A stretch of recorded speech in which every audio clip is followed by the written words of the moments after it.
ভারতীয় সেনাপ্রধানকে কড়া বার্তা পাকিস্তান আর্মির। ভারতীয় সেনাপ্রধান জেনারেল উপেন্দ্র ত্রিবেদীর বক্তব্যের কড়া প্রতিবাদ জানিয়েছে পাকিস্তান সামরিক বাহিনী। সম্প্রতি উপেন্দ্র দ্বিবেদী সরাসরি বলেছিলেন, ভারতের সীমান্তে পেরিয়ে যেসব সন্ত্রাসবাদী ঢুকছে তার অধিকাংশই পাকিস্তানি। তার এই মন্তব্যকে ক্ষুব্ধ পাকিস্তানি সেনাবাহিনীর মিডিয়া শাখা inter services public relation ISPR এর পক্ষ থেকে এই প্রসঙ্গে বলা হয়, এটা আসলে ভারতের নিজের ব্যর্থতার ঢাকারই একটা অপচেষ্টা।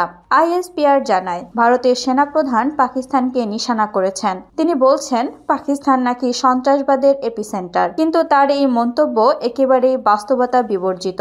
গত সোমবার জেনারেল দ্বিবেদী বলেছিলেন, গত বছর ভারতের নিরাপত্তা বাহিনী মোট যত পরিমাণ জঙ্গিকে নিকেশ করেছে তার প্রায় 60% পাকিস্তানি। একই সঙ্গে তিনি জানিয়েছিলেন, এই মুহূর্তে জম্মু ও কাশ্মীরে যে সন্ত্রাসবাদীরা রয়েছে তাদের মধ্যেও প্রায় 80% পাকিস্তান থেকেই এসেছে। কিন্তু পাকিস্তানের সামরিক বাহিনী ভারতের সেনাপ্রধানের সমস্ত অভিযোগ নস্যাৎ করে দিয়েছে। তাদের বক্তব্য, ভারত জম্মু কাশ্মীরে যে নৃশংসতা চালাচ্ছে তার থেকে যাতে বাকি বিশ্বের নজর ঘোরাতে পারে তার জন্য এ ধরনের মন্তব্য করা হচ্ছে। ভারতের সর্বত্র সংখ্যালঘুদের অধিকার খর্ব করা হচ্ছে। দেশটির সামরিক বাহিনী আরও দাবি করে, ভারত এসব মন্তব্য করে কাশ্মীর থেকে দৃষ্টি সরাতে চায়, যেখানে জাতিসংঘের আইন সুস্পষ্ট লঙ্ঘন করছে ভারত।